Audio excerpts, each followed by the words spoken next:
Hello, welcome to another edition of Heroes on Our Island. I'm Mike Stevens. You know, in these tough times, we're all looking for positive stories to move and inspire us.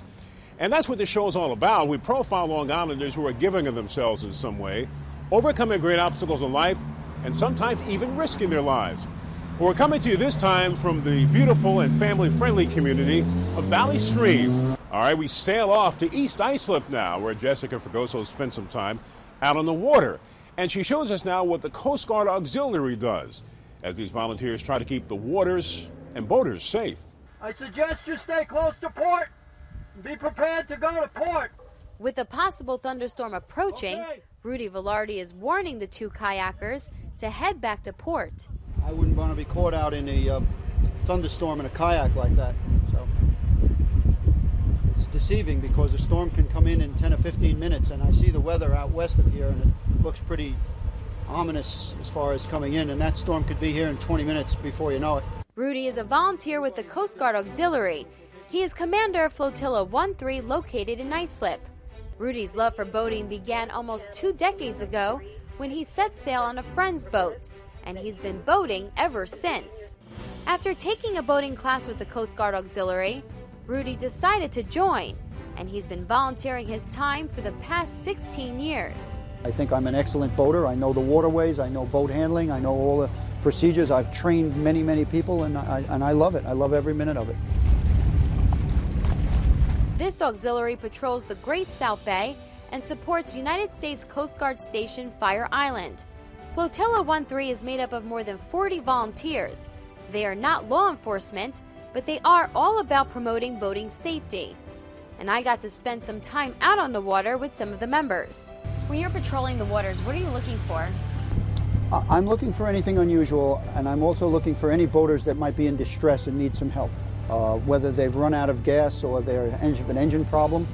I've run into everything from boaters who've had medical emergencies to boaters who have had actual breaches of the hull or broken fittings and are taking on water.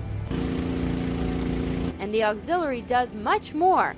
While we were out on the water, 2 crews showed me a few of their safety drills, from helping stranded boaters. Would you like us to assist you in a tow? To what to do if there's a man overboard. Man overboard, 170, 20 yards out! Tow lines in the boat! 090, 20 yards out! Man recovered! Is he okay? Coming back, starboard side. He's okay. He's okay. And you really want to emphasize the importance of safety on the water. Why is that? Well, I think it's important for everybody to be safe. We don't want anybody acting in a reckless manner or in a knowledgeable manner on how to handle a boat. Boating is a very serious thing. It's not like driving a car on a highway. Things can come at you at a 360-degree circle. So it's important to know what's going on, what to do in the case of emergency, and to operate your vessel in a safe manner, including personal watercrafts and kayaks, canoes, and motorboats and sailboats. Volunteer and Vice Flotilla Commander Roberto Oso says the auxiliary also focuses on vessel safety checks and public education classes. Roberto became involved in 2007. He says he not only wanted to further his boating education and help educate others, but he also wanted to serve his community. It gives you a sense of pride being with a group of people who really,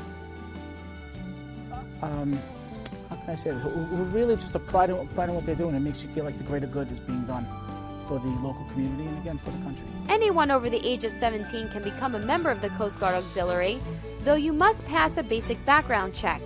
You can serve as many hours as you want, and you don't have to own a boat to participate.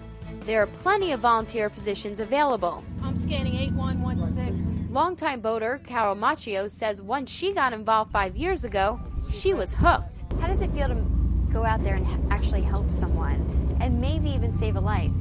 It's a very rewarding feeling. You know, there's a lot of responsibility on us to do this, but we're all, as hopefully it showed today, we all work as a team. We have our jobs, we know our jobs. We are cross-trained, we know other people's jobs, but we go out there, we do what we do, we feel good about it, and it's just something it gets in your blood, and you feel good about helping others. These special volunteers are certainly helping others and saving lives. In fact, the group recently adopted the motto, "We save lives, let us save yours." In essence, whether it's boating education, and hopefully it doesn't get to the point where we actually have to save anybody's life on the water, and we hope that we can preempt it.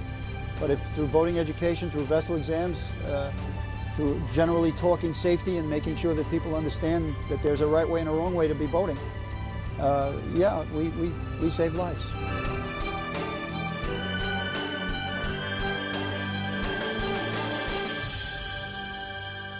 I like to think that, that what we do makes a big difference. Well, the Coast Guard Auxiliary is always looking for more volunteers. For information, you can call the number on the bottom of the screen.